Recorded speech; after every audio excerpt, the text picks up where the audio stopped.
Hello everyone, welcome to Sunday Summit. My name is Regan Barassa. This is YouTube Pace Your Heart. If you've followed me for a while on Instagram, you know me there as Pace My Heart. And Sunday Summit is where I come on and we have a chat every Sunday. But I missed last Sunday. It was just coming off a travel day from Los Angeles after having skin removal surgery, and I'm not gonna lie, but it went smoothly, absolutely smoothly, but it was just really tiring. I'm still getting my feet under me. This Friday was 3 weeks post-surgery, and I'm doing really well, but I'm still feeling the fatigue. But I get stronger every day, and I'm walking, and a few small victories this week. I realized that when I sneeze and when I cough, it doesn't hurt, which is great, because those were two things that kind of made me clench. It's a lot of knitting of muscles down here that are happening and will be happening for quite some time yet. I didn't really show you any pictures of me this week. I think I'll save them until next week when I'm 4 weeks out. Maybe I'll do a bit of a bikini shot. I've definitely changed in size. I'm now on the smallest size of my garment, and that's with the foam underneath. And I think I said, I shared that next Friday I get to take the foam out. So I've been to the seamstress already, and we're gonna have to take in these garments and make them a little bit snugger because I still have a few more weeks left to go in compression, even once the foam pieces come out. So yeah, it's moving along. I'm still having quite a bit of water retention by the end of the day. So when I'm home, I have my feet elevated. That's why I'm sitting like this right now, because it's just what I need to do. And I even notice my stomach kind of, it gets more bloated as the day goes by. But when I wake up in the morning, I'm still kind of sleeping in my nest that you saw me in California. Some pictures there. I'm a little bit elevated in the back, and I have my feet up on pillows in the bed and keeping myself fairly propped with pillows on either side so that I'm not laying on my side yet. Still just giving everything time to kind of settle down and heal, and that's just the optimal way to do it. I'm starting to sleep a little bit more soundly. I'm working really hard not to nap because I think that's helping me sleep better at night. But I am tired during the day. Today I went to church, and I helped my friend who's also post-surgery from something totally different. So that was my little outing for the day. I just drove her to something, and yeah, I came home, and honestly, it's taken me a couple of hours just to gather myself to do this video for you guys. So I put up a question box earlier in this week to see if there were any questions that people had, and maybe it's apropos with all the tariffs and stuff coming in, but people had money questions and insurance questions. So insurance, people asked if I had taken out insurance. So yes and no. You of course can't specifically, or not that I'm aware of, take out traveling medical insurance if you're going for surgery, but you can have health insurance for out of country. So I had sort of discussed this with Dr. Galanis, and he travels extensively, and he does very high risk sports like skydiving and deep sea diving and all that type of thing. So he said kind of the way it works is you would have insurance for an accident, but not it as a result probably of something that you have chosen to do. But he said that if something happened in surgery, they would absolutely do whatever needed to be done, that was the way that he would handle it. But if I had something like a different I don't know, like a heart episode, I guess, and needed like adenosine down there, that's probably something that I would have to go in for. Whether my plan would pay for that, because that's a pre-existing condition for me, that would be hard to know, to be really honest. They might not. And that's a risk that I understood and knew going in, and that's why it's taken me several years to get to a point where I'm stable enough that I know that that risk of needing that extreme support is quite minimal. That's why I didn't go ahead with skin removal surgery, because I just wasn't at that place. So I have extended health coverage still through my ex-husband's plan, which covers travel. And I also have coverage through one of my credit cards. I took out insurance many years ago. So I just kind of haven't touched those plans. I hope and pray for the best, as do like most seniors that travel, right? Those are risks that you take when you go away if you have any type of medical issue. So you really want to vet and make sure that you feel like you're in really good hands. And I sort of told you my process with choosing Dr. Galanis was that he had extensive medical background and not just plastic surgery background. So I felt that I was in good hands medically as well. So that's the insurance piece. And then other people have asked me how much it costs. And so I don't really want to share my particular number because it doesn't really help anyone, to be honest. And I've really learned this in sort of my research, because what everybody needs could be slightly different. Even something like having a breast lift and breast implants, there's several different ways to go about it. There's different types of implants you could have. There's different types of, some people need like a mesh support in there. Some need different styles of areola positioning issues, that type of thing.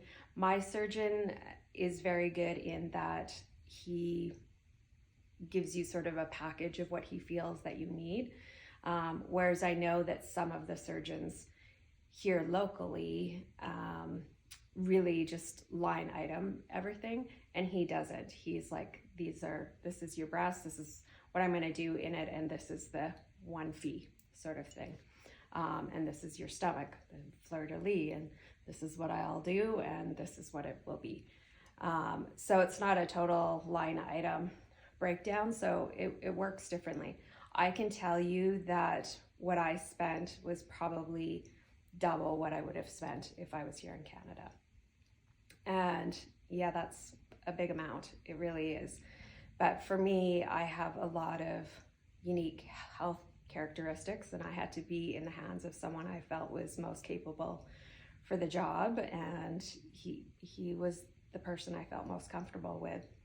And when I first had chosen him, the dollar was not nearly as bad as it is right now. And I'm even thankful that I decided back in October and I paid for it kind of as quickly as I could, because the dollars just continue to, turn as we've seen. And, it's probably not the end of our dollar changing here. So I pretty much paid all US bills as quickly as I could, so that I wasn't at risk of the dollar getting worse.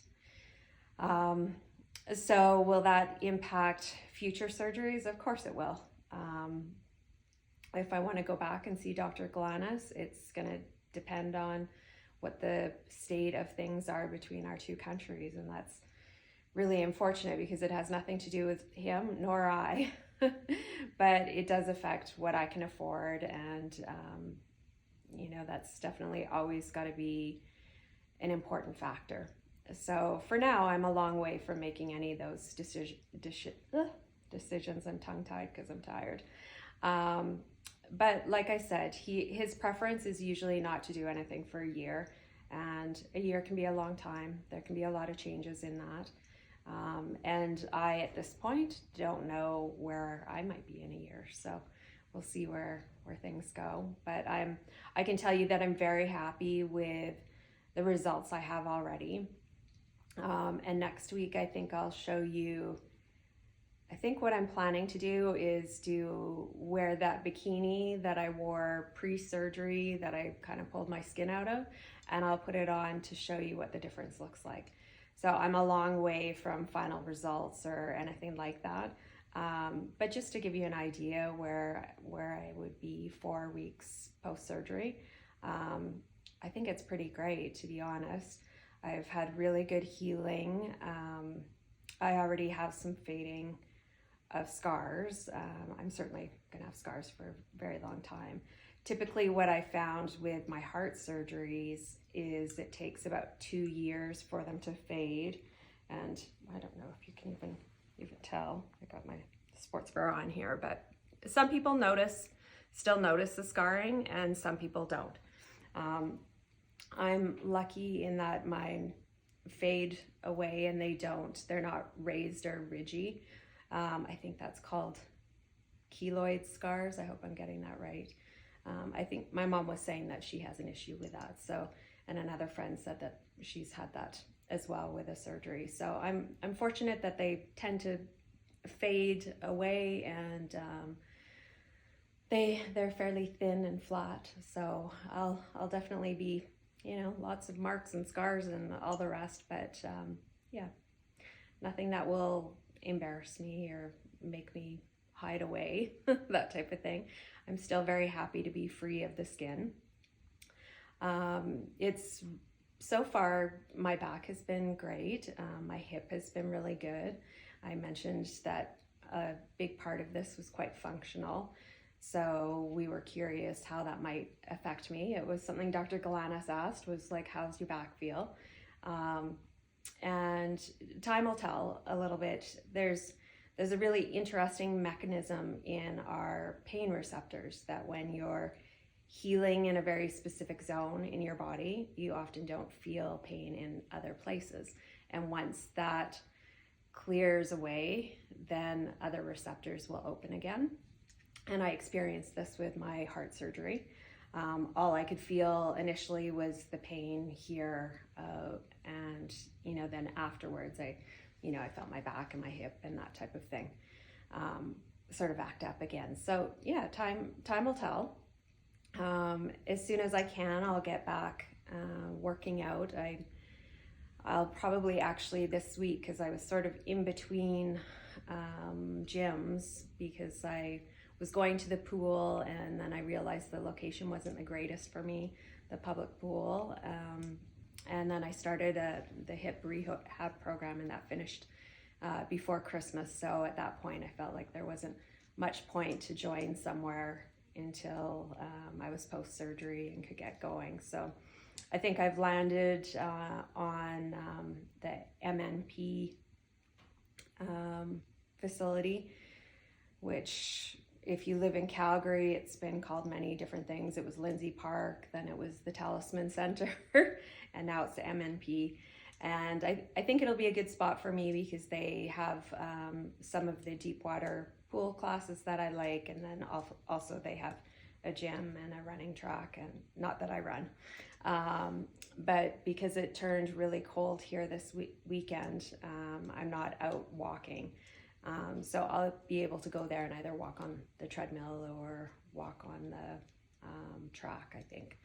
So that's sort of what my plan is. All I can do at this point still is walk. My 6-week check, I should get some clearance for part activities.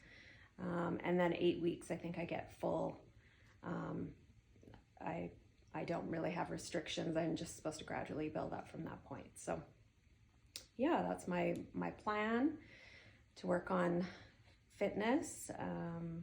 I've noticed my weight is now where it was, or a little less, I guess, than it was pre-surgery. So even though I lost 8 pounds in skin, of course, I got breast implants, which super heavy, but you retain so much water, and it takes a long time for that to leave your body. An 8-hour surgery, there's a lot of fluid that they pump in your body, and it takes a lot of time for that to regulate. So I saw my family doctor this week, and we kind of chatted about it, and I said, what am I looking at? 6 weeks, 8 weeks for that to totally resolve? And she goes, yeah, that's probably fairly reasonable expectation. I think it maybe happens, it maybe takes a little longer as you age, but I do remember it post-pregnancy.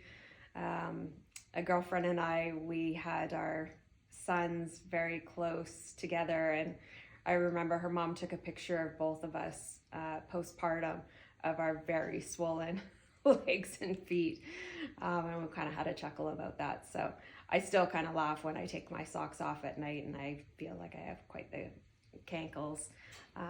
But some people just kind of deal with water retention, and it's something I'm fairly fortunate that I don't normally have to deal with, but it's a very easy thing to just know that I need to rest and put my feet up. So yeah, that's it about on the health side of things. I think I'm doing well. I'm starting to drive again. I was really tired this week, so my mom drove me to most of my medical appointments and a few errands, which I really appreciated, till I felt a little bit more alert and with it.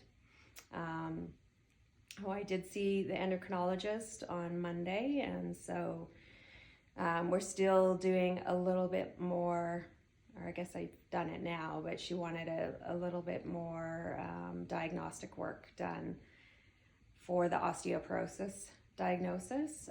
So I went and had to do a series of x-rays this week, which was a little bit more involved than I thought it might be. It was a little twisting of my torso and such, which it's still pretty tender. So, but I got through it and got it done. So she's going to use that with all the other tests and stuff that we've done to collaborate with some other people, and we'll see what the best plan for that is. The osteoporosis doctor that I had seen in the summer, she doesn't necessarily agree with the approach that he had suggested. So she wants to look at some different alternatives, because I'm at 54, pretty young to start intervention for osteoporosis, but it looks like it's what I need to do. When you have massive weight loss, you often have bone loss as well. So by no means does that mean you shouldn't lose weight, because there's lots of perks to losing weight, but it is just kind of a known negative, I guess. And for me, with our family history of osteoporosis, they've been watching me, I think, since I was 30.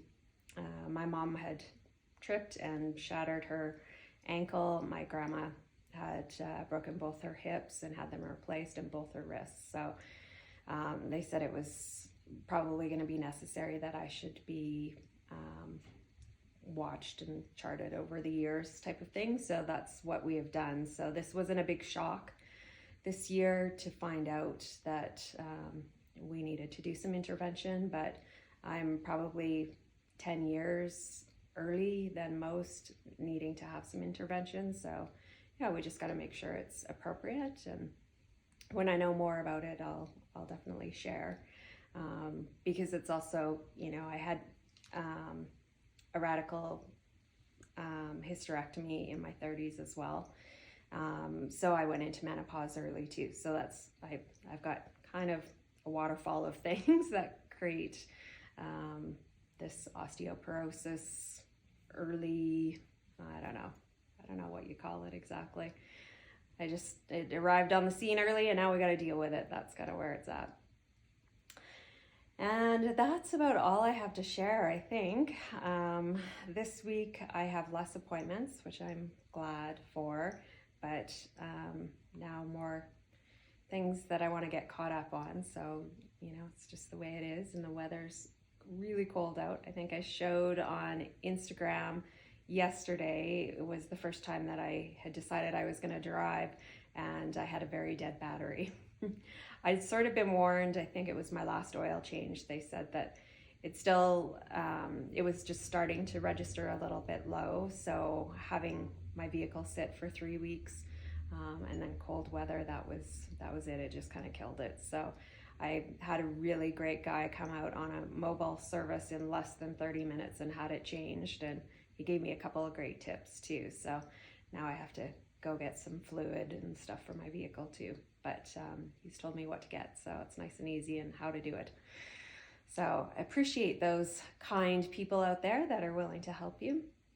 So I hope everyone's doing well, and whatever you are facing or healing from or helping someone with, it seems like in the last week or two, I know a lot of people that have challenges or are helping people with challenges, and I hope that you can do it with grace, and it fills you up to help other people, or you feeling the love and support of people around you, whatever that may be. And I read a really nice thing today that said that we're closer to spring than we are to winter. So I, for one, am looking forward to that, because spring is my favorite season. So take care, everyone. Thank you for coming out to Sunday Summit. If you don't want to miss these videos, please subscribe, and then you'll get the update when I post a new one. But for the most part, they come out on Sundays. So we'll talk to you later. Pace your heart.